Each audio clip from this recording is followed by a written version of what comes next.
Magandang umaga po sa ating lahat. Bago tayo magsimula, huwag kalimutang i-like, i-share, mag-follow or mag-subscribe. Pindutin na rin ang notification bell para lagi kayong updated sa lagay ng panahon. Narito po ang ating weather update at tropical cyclone advisory para ngayong Tuesday, August 19, 2025. Ayon sa latest update ng PAGASA, ang Tropical Depression Huaning ay huling namataan sa layong around 650 kilometers east-northeast ng Itbayat, Batanes. Nananatili ito sa Tropical Depression category na may lakas ng hanging umaabot ng 55 kilometers per hour at pagbugsong hanggang 70 kilometers per hour. Kumikilos ito north-northeastward sa bilis na 10 kilometers per hour. Sa ngayon, wala pa itong direktang epekto sa alinmang bahagi ng ating bansa at wala ring nakataas na tropical cyclone wind signal. Wala rin itong nakikitang enhancement sa southwest monsoon. Inaasahan na ito ay patuloy na lalayo at posibleng tuluyang lumabas ng Philippine Area of Responsibility ngayong umaga. Samantala, ang easterlies o mainit at maalinsangang hangin mula Pacific Ocean ang nakakaapekto ngayon sa Southern Luzon, Visayas at Mindanao na siyang nagdadala ng mataas na tsansa ng mga pag-ulan sa ilang bahagi ng bansa.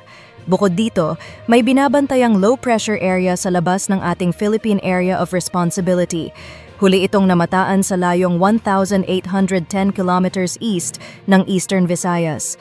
Sa ngayon, medium chance ito na maging isang ganap na bagyo, ngunit mababa ang posibilidad na mangyari ito within the next 24 hours. Gayunman, sa mga susunod na araw, posibleng mag-develop ito bilang isang bagyo. Batay sa forecast track, posible itong lumapit sa Northern Luzon at magdala ng mga pag-ulan lalo na sa eastern section ng Luzon. Subalit mataas pa rin ang uncertainty kaya mahalagang mag-abang ng mga susunod na update. Para kay Huaning, inaasahang magpapatuloy ang direksyon nito palabas ng Philippine Area of Responsibility. Maaari pa itong mag-intensify pagkatapos lumabas ng bansa, ngunit mananatili itong walang direktang epekto sa alinmang parte ng Pilipinas. Weather forecast sa Luzon, inaasahan ang maulap na panahon na may mataas na tsansa ng mga pagulan sa Quezon, Bicol Region at Mimaropa dahil sa easterlies. Sa Metro Manila at nalalabing bahagi ng Luzon, magiging generally fair weather pero mainit at maalinsangan mula tanghali hanggang hapon. Posible rin ang mga localized scattered rains and thunderstorms sa hapon at gabi. Sa Visayas at Mindanao, inaasahan ang maulap na kalangitan na may mataas na tsansa ng mga pag-ulan dahil sa easterlies.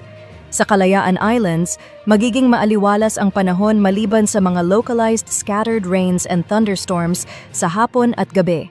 Sa ngayon, wala pong nakataas na gale warning sa alinmang seaboards ng bansa. Yan po ang ating latest weather update. Maraming salamat sa inyong panonood. Huwag kalimutang i-like, i-share, mag-follow or mag-subscribe. Pindutin ang notification bell para lagi kayong updated sa mga susunod na ulat panahon. Ingat po tayong lahat.